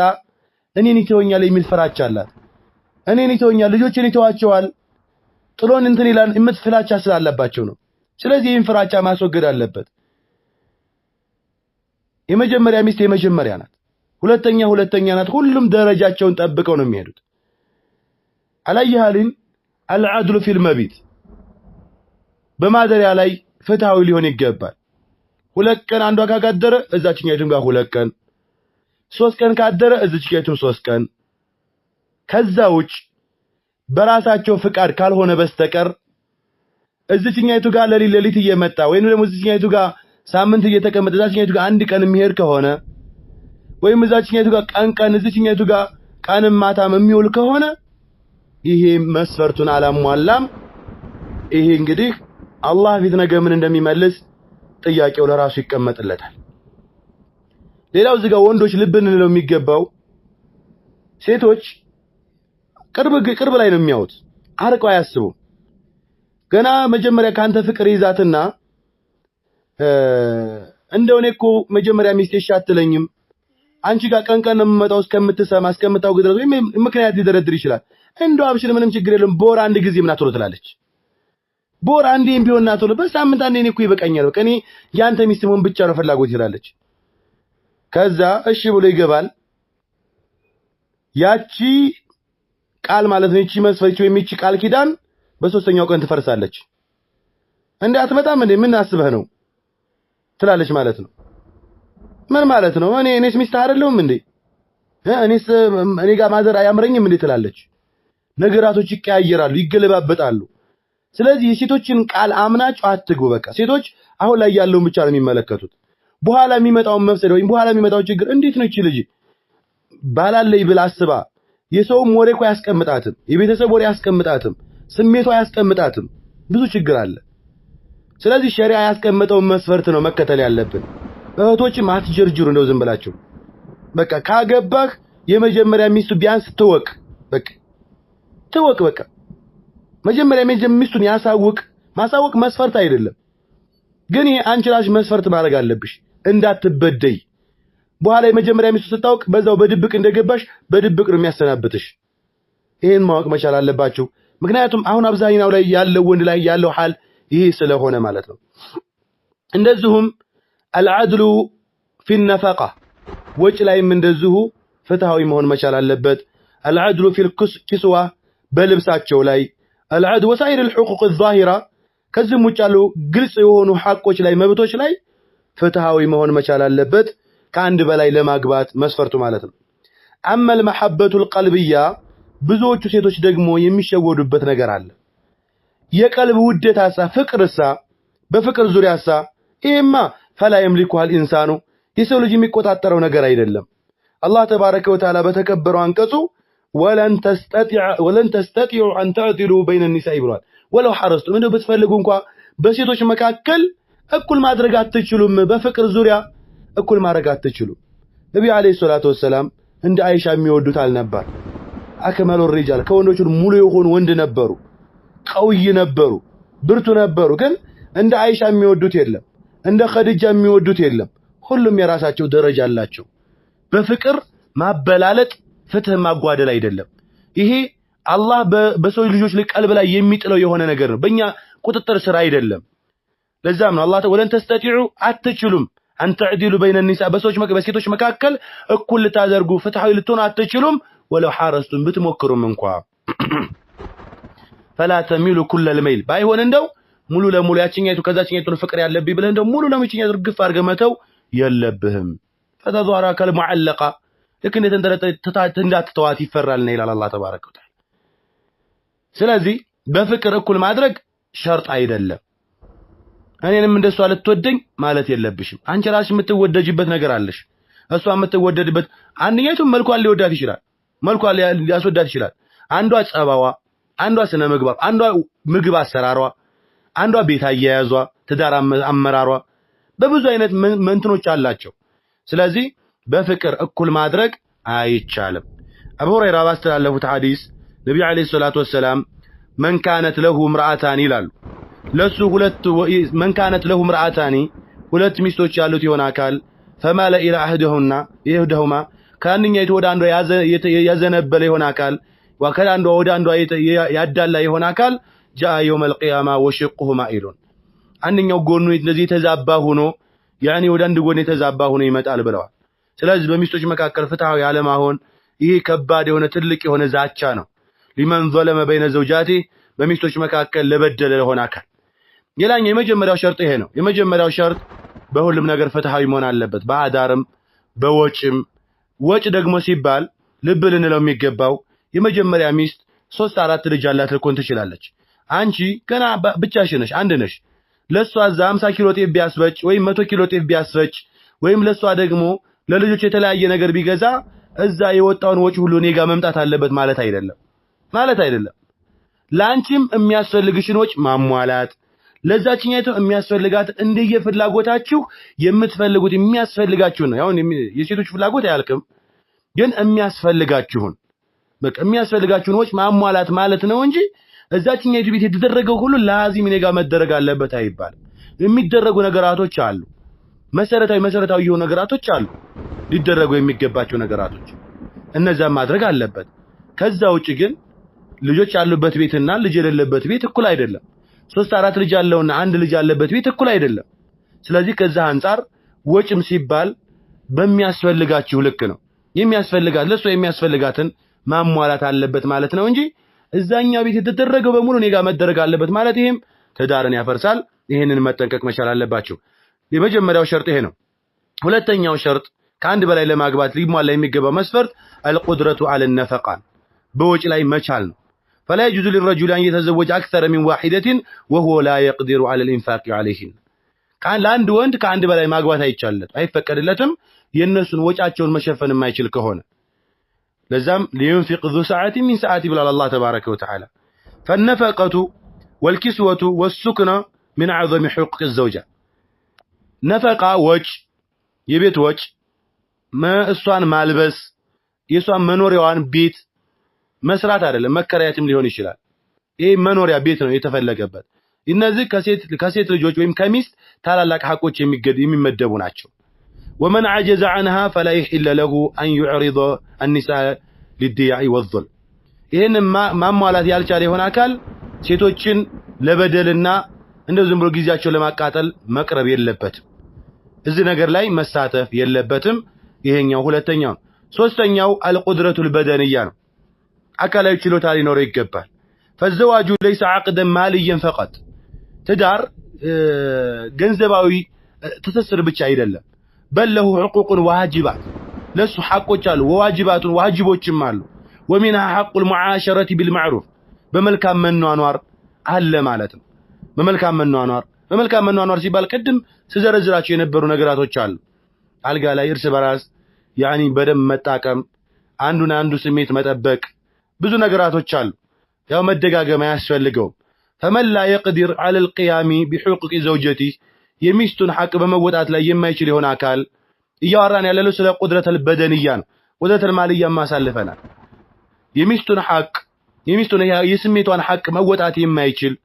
እሷን ማስደሰት የማይችል የሆነ ወንድ فلا ينبغي له أن يقدم على التعدد ወደ ተዓዱድ መቀደም አይፈቀድለትም ከአንድ በላይ ማግባት አይፈቀድለትም እንደዚህ አይነት አካል መጀመሪያ ምን መሆን መቻል አለበት አቅም ሊኖረው ይገባል ማለት ነው አቅም ሊኖረው ይገባል አንድ ጊዜ ግንኙነት አድርጎ ሳምንት ኢነርጂ ለማመንጨት ሳምንት የሚፈጅበት ከሆነ ይሄ በጣም ከባድ ነው ማለት ነው ስለዚህ ወንድሞቼ አቅማችሁን አውቃችሁ መግባት መቻል አለባችሁ ማለት ነው ሌላኛው አራተኛው ሸርጥ حسن النية وتقوى الله ትልቁ ነው ይሄ ደግሞ ይሄ ዋናው ነው حسن النية ንያ ማሳመር አለበት ሁለተኛ ስናገባ ንያችን ምን መሆን መቻል አለበት የተስተካከለ አላህ የሚወደው ንያ መሆን አለበት ንያችን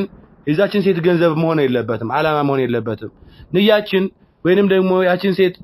ዝም ብሎ ስሜቱን ተጠቅሞ መፍታት መሆን የለበትም ብዙ ንያዎች አሉ አላየሃል አብዛኛዎቹ ወንዶች የሚጠቀሟቸው የሚተገብሯቸው ንያዎች አሉ እነዚህ አላህን መፍራት አለበት فلا يكون التعدد للظلم تعدد للظلم መሆን የለበትም ከአንድ በላይ ማግባት ለመበደል መሆን የለበትም አው ለኢንቲቃም ወይም ለመበቀል የመጀመሪያ ሚስቱ ለመበቀል መሆን የለበትም አው ለልዓበሲ አው التفاخر ወይም ለጨዋታ ወይም ለፉክክር መሆን የለበትም እከሌ ስላገባኝ ማግባት አለብኝ እከሌ ሶስት ሚስት ስላለው እኔም እንዴት ያላገባም እከሌ ሁለተኛ አገባ እኔስ እንዴት አላገባም እንደዚህ አይነት ፉክክር የሚገባበት አይደለም እከሌ ያገባው አላህ አቅም ሰጥቶት ሊሆን ይችላል አላህ አግርቶለት ነው በቃ አቅም ሰጥቶታል አንተም ያቅም እስከሚኖር ድረስ መስወበር መቻል አለብህ እንጂ እከሌ ስላገባኝ ማግባት አለብኝ አሁን ላይ ይሄ ነው ያለ ነው ጓደኛ ሁለተኛ ያገባል እሱም በቃ ጥርሱን ሲነክስ እጁን ሲነክስ ነው የሚውለው እኔስ እንዴት አላገባም እሱ አግብቶ ከዛ ሚስት ፈለገ ይሄዳል አቅሙን አያቅም ከዛ በኋላ አላህ ይጠብቀን የሚያስጠሉ ነገራቶች ለጆሮ የሚዘገንኑ ነገራቶችን እንሰማለን ማለት ነው بل ينوي به عفاف نفسه መጀመሪያ ራሱን معفف ማረግ ራሱን መሰተርን መነየት መቻል አለበት وعفاف المرأة ያችን የሚያገባትን ሴትም ደግሞ ከሐራም ነገር መሰተርን መነየት መቻል አለበት وطلب الذرية الصالحة መልካም የሆነ ሷል የሆኑ ዙርያዎችን ለማፍራት መሆን መቻል አለበት ንያው وتحقيق مصالح التي أباحها الله የፈቀዳትን የሆነችን ጥቅም ለማምጣት ብሎ መነየት መቻል አለበት ማለት ነው ምክንያቱም ነብዩ አለይሂ ሰላቱ ወሰለም ዑመር ኢብኑ ኸጣብ በዘገቡት ሐዲስ ላይ ኢነማ الأعمال بالنيات ብለዋል ስራዎች የሚመዘኑት በንያቸው ነው ይሄ አይነት ንያ ከሌለን ባናገባ ይሻላል ማለት ነው ያኒ ራሳችንን ለመጠበቅ እህቶቻችንን ለመጠበቅ ሙስሊም ሴቶችን ከዝሙት ለመጠበቅ እንደዚሁም ጥሩ ትውልዶች ልጆችን ለማፍራት ካልሆነና አላህ የፈቀደበትን የሆነውን ያኒ መስዋዕት ጥቅም ለማምጣት ካልሆነ ይሄ ንያችን ከተበላሸ በጣም ከባድ ነው ማለት ነው ስለዚህ وهو معنا دل عليه حديث النبي صلى الله عليه وسلم المشهور ይሄ ነብዩ አለይሂ ሰላቱ ሰላም የታወቀ የሆነ ሐዲስ የጠቆመ የሆነ ነገር ነው እነዚህ አራት ነገራቶች መሟላት አለባቸው ማለት ነው እነዚህ አራት መስፈርቶች መሟላት አለባቸው اذا اجتمع العدل والقدرة وتقوى الله والنية الصالحة كان التعدد من المباحات التي شرعه الله لحكم عظيمة الله تبارك وتعالى መፍራት እንደዚሁም ደግሞ ፍትሃዊነት ችሎታ መልካም ንያ የሚባሉት ንያዎች እነዚህ በአንድ ሰው ላይ ከተሰባሰቡ ይሄ ከአንድ በላይ ማግባት የሚባለው ነገር ለሱ የተፈቀደ ነው ማንንም ሊከለክለው አይችልም ማለት ነው أما إذا فقد العدل فتك تقعدل أو حصل الظلم اندزم الظلم تكسته وينم دقم بتبت ككسته فإن الإثم يقع على الظالم وانجلو مكسته بزا ببدا يسولين ونجي تعدد بزنقق بدنقق الشريعة عليه عدل بالله الشريعة عليه عدل مكنياتهم لا تعمروا يا الله دنقق يا الله شريعة إلا بالعدل والإحسان بملكامنا بفتح انجي سلما تاز مالتنا ليلانيو فواعد الزوجات تعدد الزوجات كعند بلاي ماغبات ጥቅሞቹ ምንድነው إن المؤمن الصادق يوقن أن الله سبحانه وتعالى لا يشرع شيئا إلا وفيه حكمة بالغة እውነተኛ የሆነ አማኝ አላህ የሆነ ነገር ሲደነግግ በዛ ውስጥ يعني ጥቅም ያለው ነገር እንጂ እንዳልሆነ ሊያውቅ ይገባል ሙሉ የሆነ እዝነት ያለበት ትልቅ የሆነ ጥቅም ያለበት እንደሆነ ማወቅ ይገባል ያንን ያወቀም ቢያውቀ የተሳተው ቢስተው ማለት ነው ስለዚህ በዚህ በተሐዱድ ዘውጃት ውስጥ ብዙ ጥቅሞች አሉ فمن آمن بالله ربا وبالإسلام دينا وبمحمد صلى الله عليه وسلم نبيا ورسولا الله جيتاو مهونون يامنا ملك اسلامنا ሃይማኖቱ መሆኑን ያመነ እንደዚህ ነብዩ መሐመድ ሰለላሁ ዐለይሂ ወሰለም ነብይና መልእክተኛ ናቸው ብሎ ያመነ ይሆን አካል علم أن كل حكم شرعي الله فهو حق العدل والخير الله የደነገገው ነገር በሙሉ በሱ ውስጥ እውነት እንደሆነ እሱ በሱ ውስጥ ፍትህ እንዳለ ብዙ መልካም ነገራቶች እንዳለ ያውቃል ማለት ነው ከነዚህ يعني ከአላህ ድንጋጌዎች ውስጥ ደግሞ አንዱ ተዓዱድ ዘውጃት ነው በውስጡ ብዙ ጥቅም ያለው ብዙ ኸይር ነገር ያለው ማለት ነው فإنه ليس تشريعا للشهوة ስሜት ለማርካት የተደነገገ አይደለም ولا باب للظلم ظلم ለማስፋፋት የተደነገገ አይደለም كما يدعي أعداء الإسلام እስልምና ጠላቶች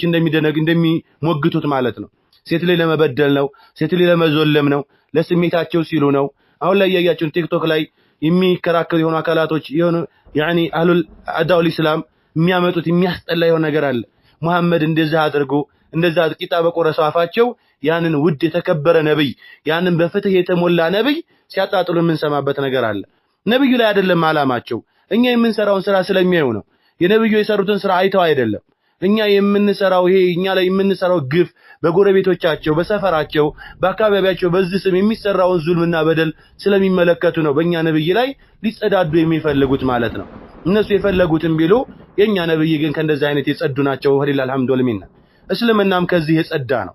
بل هو نظام شرعي حاكم يحمي مصالح كثيرة للمجتمع وللأسرة والمجتمع ብዙ ጥቅሞችን የደነገገ የሆነ ነው እስልምና ማለት ነው የመጀመሪያው ቅድም ብለናል ኢዕፋፉ الرجال والنساء وسد باب الفاحشة ወንድና ሴትን መጠበቅ አለበት ከዝሙት መጠበቅ አለበት እንደዚሁም የመጥፎ የዝሙት በር መዝጋት ስላለበት ነው ማለት ነው ለዛም ነው الله تبارك وتعالى وليستعفف الذين لا يجدون نكاحا حتى يغنيهم الله من فضله ብሏል እነዛ አማኡናን የማያገኙን አካላቶች ዳርጣታን የማያገኙ አካላት ይቆጠቡ ይገባቸዋል ብሏል ስለዚህ ከመጀመሪያው ምን ጥቅም ምንድነው ወንድና ሴትን መጠበቅ ነው ሁለተኛው ፋይዳ ሪዓያቱል አራሚል ሙጠለቃን ያገቡ ሴቶች የተፈቱ ሴቶች እነዛ አግብተው ባላቸው የሞተባቸው ብዙ እንደነዚህ አይነት አካላቶችን መጠበቅ በውስጡ ስላለበት ነው ማለት ነው ሶስተኛው ተክሲሩ ነሲ ሙስሊሚን የሙስሊም ኡማዎችን ቁጥር ማብዛት አለበት አራተኛው ሙዓለጀቱ بعد المشكلات الاجتماعيه ከፊል ማህበረሰባዊ የሆኑ ችግሮችን መፍታት አለበት ማለት ነው እሱም ምንድነው ይሄ ማህበረሰብ ችግር ምንድነው የሴቶች ቁጥር መብዛት የወንዶች ቁጥር ማነስ ነው ያው ቅድም ስለነካካሁት ነው አሁን አዘለዘለ ይያልኩኝ ነው እንጂ ያንዳንዳቸው ሰፊ የሆነ ማብራሪያ ያላቸው ስድስተኛው ፋኢዳ يعني حلول لبعض الحاجه الاسريه ቅድም ያልኳችሁ ነው ሚስት يعني ባልና ሚስት መካከል የሚፈጠሩ ችግሮችን ለመፍታት ነው ሚስት ልትታመም ትችላለች ሀይድ ላይ ልትሆን ትችላለች ማርገዝ ላትችል መውለድ ላትችል ትችላለች የዚህን ሰዓት እሷ መፈታት የለባትም እሷ መፈታት ስለለባት يعني ሁለተኛ አግብቶ ልጅንም ያገኛል እቺን መውለድ የማትችለው ሚስቱም ደግሞ እየተንከባከበ መኖር አለበት እሱን ከፈታት እቺ ሴት አላት አማራጭ ዝሙት ላይ መውደቅ ነው ይሄ ሁላ መጠብ ብዙ ፋይዳዎች አሉበት ብዙ ፋይዳዎች ብዙ ጥቅሞች ስላሉበት ነው ማለት ነው ስለዚህ يجب ان يعلم ان التعدد ليس واجبا على كل رجل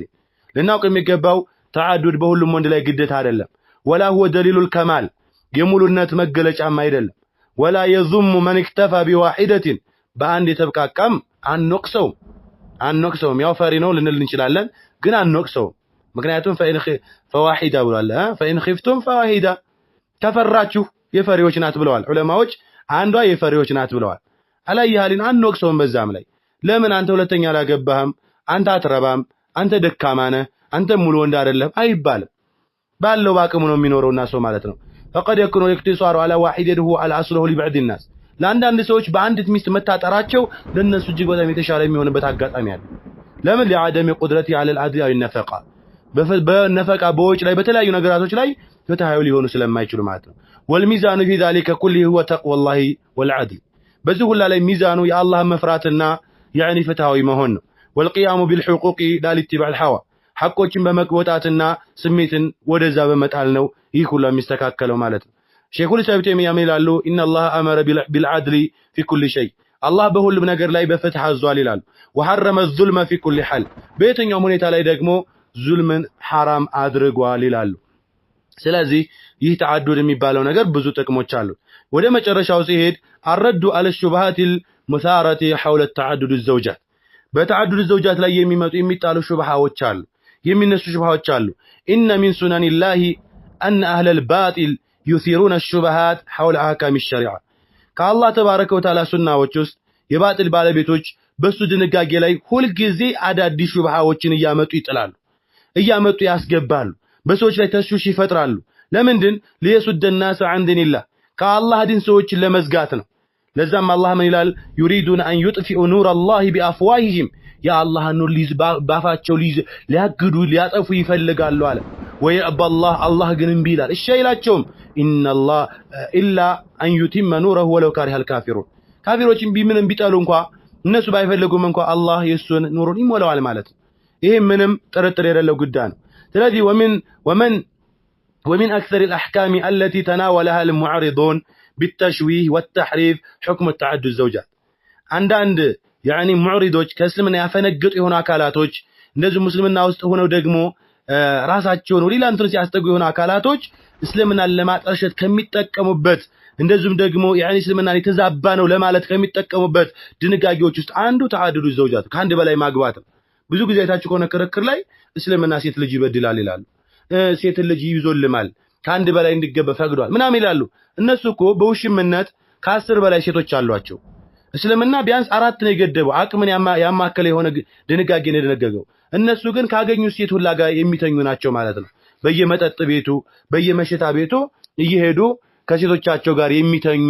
የሆኑ ከመሆናቸው ጋር يعني እስልምና ሊያጥላሉ ይሞክራሉ አላየሃልን والواجب على المؤمن በአንድ አማኝ ላይ ግዴታው አን يرد الامور ጉዳዮችን በሙሉ ሊመልሳቸው ነው الى الكتاب والسنه ወደ ቁርአንና ወደ ሐዲስ ሊመልስ ይገባል لا الى العواطف ወደ ስሜት አይደለም ولا الى الثقافه الداخليه አዳዲስ ወደ መጡ አመለካከቶችም ሳይሆን ወደ ምን ይመልስ ይገባል ወደ ቁርአንና ሐዲስ ሊመልስ ይገባል ማለት ነው الشبهات الاولى يقولون ان التعدد ظلم للمرأة የመጀመሪያው ሹብሃ ምንድነው ተዓዱድ ለሴት ልጅ በደል ነው ይላሉ وهذه الدعوه باطله እቺ ባጢል የሆነ ሙግት ናት لان الله سبحانه الله እኮ هو الذي شرع التعدد وهو اعلم بما يصلح عباده ተዓዱድን የደነገገው ከአንድ በላይ ማግባትን የደነገገው ለባሮቹ የሚስማማውን የሚያውቅ የሆነ ጌታ ነው የሚያውቅ የሆነ ጌታ ነው ስለዚህ ولا يعلم من خلقه وهو اللطيف الخبير الى الله تبارك وتعالى فلو كان التعدد ظلما في نفسه እንደው ከአንድ በላይ ማግባት በራሱ ዙልም ቢሆን ኑሮ لما بحه الله ባልፈቀደው ነበር ولما فعله رسول الله صلى الله عليه وسلم ነብዩ ባልፈጸሙት ነበር ولما اجمع عليه المسلمون ሙስሊሞች በተፈቀደ በመሆኑ ላይ ባልተስማሙ ነበር ማለት ነው وانما الظلم يقع بعض الرجال ظلم የሚከሰተው በከፊል ወንዶች ላይ ነው عندما يضيعون العدل ፍትህን ባዛቡ ጊዜ ፍትህን ከንቱ ባደረጉ ጊዜ ቅድም ሲዘረዝር የነበረው ማለት ነው ወይትሩኩም አመረሁም الله ያዘዛቸውን በተው ጊዜ የዚህን ጊዜ ዙልም ይከሰታል ማለት ነው ኢማም ኢብኑ ከሲር ምን ይላሉ فإن خفتم ألا تعدلوا فواحدة ይላሉ አይ خفتم ألا تقوموا بالعدل በፍትህ መቆም ማትችሉ ከሆናችሁ ማለት ነው فاقتصروا على واحدة لألا تعفوا في الظلم ظلم ላይ እንዳትወድቁ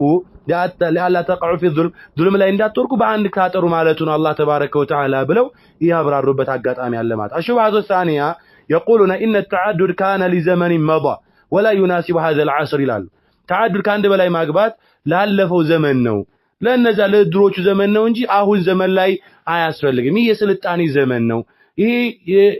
የሰለጠነ 21ኛው ዘመን ነው የሚሉ አካላቶች አሉ ማለት ነው አሁን ላለንበት ዘመን አይገጥምም አይስማማም ይላል وهذا من عجب الكلام ይሄ ደግሞ እጅግ በጣም የሚገርም የሆነ ንግግር ነው فإن القرآن كتاب خالد واحكامه باقيه الى قيام الساعه ቁርአን ዘውታሪ የሆነ መጽሐፍ ነው ዘውታሪ የሆነ ድንጋጌ ነው የሱ ፍርዶቹ በውስጡ ያሉ ድንጋጌዎች ደግሞ ቂያማ እስከምትቆም ድረስ ምንድናቸው ዘውታሪ ናቸው ማለት ነው الله تبارك وتعالى اليوم أكملت لكم دينكم وأتممت عليكم نعمتي ورديت لكم الإسلام دينا ብሏል ሃይማኖት ሞልቷል ብሏል ምንም ጭማሪ ምንም መቀነስ ያስፈልገውም الشيخ محمد بن صالح العثيمين ይላሉ أحكام الشريعة صالحة لكل زمان ومكان ይላሉ የሸሪዓ ድንጋጌ ለየትኛውም ዘመን ለየትኛውም ቦታ ተስማሚ ነው ይላሉ لأنها من عند الله الحكيم الخبير ምክንያቱም ይህ ሸሪዓ ድንጋጌ የመጣው ያ ጥበበኛ የሆነውና የውስጥ አዋቂ የሆነው ከሆነው አምላክ ከአላህ ዘንድ የመጣይ ስለሆነ የሰው ልጅ የደነገገው ድንጋጌ ነው የሰው ልጆች ዛሬ ስንት ዓመት የነበረው ያኒ በእናተ ኃይለ ሥላሴ ድረስ የነበረው ህገ መንግስት አሁን ተሽሯል በነመለስ ጊዜ የነበረው አሁን በብልጽግና ተሽሯል ከዛም በፊት የነበሩ ያኒ ይሻራሉ የሰው ልጅ ያወጣቸው ህጎች ይሻራሉ ይቀየራሉ ከዘመኑ ጋር የማይሄዱ ሊሆኑ ይችላሉ አላህ የደነገገው ድንጋጌ ግን ለባሮቹ የሚጠቅመውን ያውቃል በየትኛውም ዘመን የሚስማማ የሆነ ለየትኛውም ቦታ የሚስማማ የሆነ ነገር ነው የሚደነገገው ስለዚህ فلا يجوز ان يقال ان هذا الحكم لا يناسب زماننا ይሄ ፍርድ እኮ አሁን ላለንበት ዘመን አይስማማም ሊባል አይፈቀድም ይላሉ ሼክ መሐመድ ኢብኑ ሷሊህ አል-ዑሰይሚን فمن زعم ان شيئا من احكام الله لا يناسب هذا الزمن فقد اساء ظن بشريعه الله አሁን ላለንበት ዘመን እኮ يعني الله የደነገገው አንዱ ድንጋጌ አይስማማም ያለ ይሆን አካል በአላህ ድንጋጌ ላይ መጥፎ ጥርጣሬን ተጠራጥሯል ይህ ደግሞ ወደ ኩፍር ሊወስድ ይችላል ማለት ነው الشبهة الثالثة لماذا يباح الرجال ان يعدد ولا يباح للمرأة ለወንዶች ከአንድ በላይ ማግባት ተፈቅዶ ለሴት ልጅ ለምንድነው ከአንድ በላይ የማይፈቀደው ይያሉ የሚሞግቱም አሉ እነዚህ እንኳን ከሴቶች ናቸው በስ والجواب لان الله هو الخالق وهو اعلم بخلقه الله ነው ፈጣሪ አላህ ደግሞ በፍጥሮቹ እጅግ በጣም ይበልጥ አዋቂ እሱ ነው ስለዚህ ومن الحكم التي ذكرها اهل العلم ان المرأة اذا كان لها اكثر من زوج اختلطت الانساب ولم يعرف الوالد ሴት ልጅ ከአንድ በላይ ብታገባ ብዙ ወንዶች ጋር ብትገናኝ ዘሮ ያኒ ምን ዘር ይቀላቀላል ዘር ከተቀላቀለ ደግሞ ያ ልጅ እንግዲህ አራት ወንድ አገባች እንበል ከአራቱም ጋር እየተገናኘች ነው በየቀኑ እንበል ታዲያ ልጁ ሲወለድ የማን ልጅ ሊባል ነው በአራቱም ስም መቼም አይጠራም ልጅ ደግሞ ወደ አንድ ነው የሚነሰው ወደ አንድ አባት ነው የሚወሰደው አያችኋል እንደዛ አይነት ከባድ የሆነ ሙሲባ ስላለ ነው وان الرجل هو المكلف بالنفقه والقيام እንደዚሁም ደግሞ ሴት ልጅ አራት ብታገባ አራቱን የምታስተዳድራቸው ነው ወይስ አራቱን ሰው ሊያስተዳድሩ ነው እንደዛ አይደለም ወንድ ልጅ ግን يعني በማስተዳደር ቀዋማነት አላህ ተባረከ ወተዓላ ሰጥቶታል ሸሪዓ ደግሞ نظر الى مصالح المجتمع كله لا الى رغبه الافراد فقط ሸሪዓ አጠቃላይ ማህበረሰብ የሚያስፈልገውን ነገር ነው የሚያስፈልገውን ጥቅም ነው የሚደነግገው እንጂ አንድ ግለሰብ የሚያስፈልገውን ነገር አይደለም ማለት ነው الامام الشنقيطي ይላሉ الفرق بين الرجال والمرأة ይላሉ በሴትና በወንድ መካከል ያለው ልዩነት في هذا الحكم በዚህ ድንጋጌ ላይ من كمال حكمة الله وعدله وليس من الظلم في شيء ይላሉ በተዓዱድ ዘውጃ ላይ የወንድና የሴት ልዩነት ያለው ይላሉ ከአላህ ተባረከ ወተዓላ ጥበብና ከሱ ፍትህ አንፃር يعني ሙሉነት አንፃር የተደነገገ ድንጋጌ ነው በቃ ወንድ የበላይ መሆኑ ሴት የበታች መሆኗ ይህ የአላህ ምንድነው ማለት ነው ህክማ ነው ጥበብ ነው وليس من الظلم في شيء ይህ ዙልም በደል አይደለም አንዱን ከፍ አንዱን ዝቅ ማድረጉ አንዱን ሀብታም አንዱን ደሃ ማድረጉ አንዱን ባለስልጣን አንዱን መሪ አንዱን ተመሪ አንዱን ይህ ማድረጉ አላህ ተባረከ ወተዓላ የራሱ ህክማ ስላለው ነው ስለዚህ ወንድ የበላይ መሆኑ ሴትን ለመበደል ሳይሆን ራሱ የሆነ ጥበብ ስላለው ነው ሴትን እንዲንከባከብ ነው አላየሃሊን الشبهة الرابعة يقولون إن أكثر المعددين لا يعدلون ይሄ ነው እንግዲህ አሁን አብዛኛው ያለው ትልቁ ሹብሃውን ላይ ዋቂዑ ሹብሃ ይሄ ነው አብዛኛዎቹ ተዓድ ከአንድ በላይ ያገቡ ወንዶች ፍትሃዊ አይደሉም በፍትህ አያስተዳድሩም ስለዚህ አሁን ላይ ተዓዱድ አያስፈልግም ከአንድ በላይ ማግባት አያስፈልግም ይላሉ ወነቁሉ እንላቸዋለን هذا إن صح في بعض الأفراد በከፊል ወንዶች ላይ ይሄ ከተረጋገጠ فلا يدل على بطلان الشريعة እንላቸዋለን በሸሪዓው ላይ ውድቅ ነው የሚለውን አያስይዝም ይሄ አንዳንድ ወንዶች ፍትሃዊ ያለ መሆናቸው በሸሪዓው ላይ በፍትህ አይተራም ማለትን ወይም ለሸሪዓ የተደነገገው ድንጋጌ ውድቅ ነው ማለትን አያስይዝም فهل نمنع البيع لأن البعض الناس يغشون እንላቸዋለን መግዛት መሸጥ የተከለከለ ይሆናል እንዴ ከፊል ሰዎች ስለሚያጭበረብሩና ስለሚያታልሉ وهل نمنع الزواج لأن بعض الأزواج يظلمون زوجاتهم እንደ ሁለት ሶስተኛን ተውትና የመጀመሪያ ሲያገቡ ያኒ ሚስታቸውን ስለሚበድሉ ማግባት አይቻልም ብለን እንላለን እንዴ? አንልም። ለመጀመሪያ የሚያገባከው ስንት ሚስቱን የሚያስለቅሳለኩ ስንት ሁለት ሶስት አግብተው ደግሞ ሚስቶቹ እንደ ንግስት የሚያኖር አለ የሚንከባከብ በፍቅር የሚሰጥ አለ። አንድ ሚስቱና ደግሞ እሷን ደግሞ ጨቁሮ እየረገጠ እየሰበረ እየመታ የሚያኖር ስንት አለ። ይሄ ማለት ታዲያ የመጀመሪያ ማግባት አይፈቀድም ነው? ይሄ የማይሆን ነገር ነው። ኢነል ኸጣ ፊ ተጥቢቅ ችግሩ በተግባር ላይ ነው። ችግሩ ያንን ተጥቢቅ ሲያደርግ ነው። ሸሪዓውን ተጥቢቅ ሲያደርጉ ነው እንጂ ሸሪዓውን ሲፈት ተግባራዊ ለማድረግ ነው እንጂ ችግር ያለው የሚተገብሩት አካላቶች ላይ ነው እንጂ ላፊ ሸሪዓው ላይ ምንም አይነት ችግር የለም። الشيخ ابن باز من ይላሉ اذا عدل الرجل بين زوجاته አንድ ወንድ በሚስቶቹ መካከል يعني ፍትህን ካዛባ وقام بحقوقهن اذا عدل ፍትሃዊ ከሆነ الرجل بين زوجاته በሚስቶቹ መካከል ፍትሃዊ ከሆነ وقام بحقوقهن ሐቃቸውን በመወጣት ላይ ከቆመና ከተገበረ فالتعدد مشروع ይላሉ። تعدد የተደነገገ ነው። وإن ظلم ከበደለ فالإثم عليه لأهل الشرع በሱ ላይ ምንም አይነት يعني ወንጀሉ በራሱ ላይ ነው በሸሪዓ ላይ ሳይሆን ይላሉ ማለት። ስለዚህ فالمؤمن يسلم لحكم الله አማኝ የሆነ ሴትና ወንድ ለአላህ ድንጋጌ እጅግር ይሰጣል። ويعلم أن الخير كله في اتباع الكتاب ሁሉም ያውቃል خير ነገር በሙሉ ቁርአንና ሐዲስን በመከተል እንደሆነ ሊያውቅ ይገባል። وأن ما شرعه الله فهو عدل ورحمة وحكمة الله የደነገገው ደግሞ ፍትህ ነው እዝነት ነው ጥበብ በውስጡ እንዳለበት ሊያውቅ ይገባል ማለት ነው። وما وقع من الظلم أو التقصير ከዙልም ከበደልና ሐቆችን ከማጓደል የተከሰተው የሆነው ነገር فهو من أفعال البشر የሰው ልጆች ስራ ስለሆነ ነው። لا من كمال شريعة رب البشر የሰው ልጆች ፈጣሪ ከሆነው ከአላህ ተባረከ ወተዓላ ድንጋጌ ሳይሆን ይህ የሰው ልጆች ስራ ስለሆነ ነው ማለት ነው። ስለዚህ ማወቅ ያለብን ነገር እኛ በተግባር ያንን ነገር አላረጋገጥነው ማለት ወይንም ደግሞ እኛ በተግባር ያንን ነገር አልሰራነው ማለት በሸሪዓ የተከለከለ ይሆናል ማለት አይደለም ማለት። ሌላኛው መጨረሻ ላይ አንድ ልላችሁ የምፈልገው ነገር ተዓዱዱ ዘውጃት ዋጅብም አይደለም። ከአንድ በላይ ማግባት አሁን አብዛኛው من أخطر المنتشرات أن بعض الناس يجوزون أن التعدد واجب على كل رجل ከአንድ በላይ ማግባት በሁሉም ወንድ ላይ ግዴታ ነው ብለው የሚያስቡ አሉ። وهذا غير صحيح ይሄ ትክክል አይደለም። فالتعدد ليس فرضا فرض አይደለም ግዴታ አይደለም። وليس سنة على كل أحد በእያንዳንዱ ላይም ሱናም አይደለም። وليس محرما በሁሉም ላይ حرام አይደለም። بل هو مباح የተፈቀደ ነው። وقد يكون مستحبا ባይሆን የተፈቀደ ነው ስንል ግን ልብን እንለው የሚገባው ሙስተሐብ የሚሆንበት አካል አለ። ከአንድ በላይ ቢያገባ ለሱ የተወደደ የሚሆንለት አካል አለ። አው ዋጅበን ግዴታ የሚሆንበት አለ። ደግሞ ከአንድ በላይ ማግባት ግዴታ የሚሆንበት ወንድ አለ። አው መክሩሃን የሚጠላበት አለ። ደግሞ ጭራሽ የተጠላ የሚሆንበት ወንድ አለ። አው መሐረመን حرام የሚሆንበት አለ። አው ለሁ ሱና የሚሆንለት አለ ማለት። ይሄ بحسب حال الشخص በሰውየው ሁኔታ የሚገነባ ነው ማለት። በሰውየው ሁኔታ ላይ የሚሆን فقد يكون واجب የሚሆንበት اذا خشى الرجل على نفسه الوقوع في الزنا في الحرام حرام ላይ ወርቃለሁ ብሎ ከፈራ በአንዱ አልብቃቃ ብሎ حرام ላይ ወርቃለሁ ብሎ ከፈራ 2 3 4 ማግባት ይፈቀዳል። ዋጅብ ይሆናል በዚህ ሰውዬ ላይ ዋጅብ ይሆናል። ولم تكفيه زوجة واحدة وكان قادرا على العدل ባይሆን ችሎታ ኑሮት ማለት ችሎታ ኑሮት በአንዱ ሚስት መብቃቃት ካልቻለ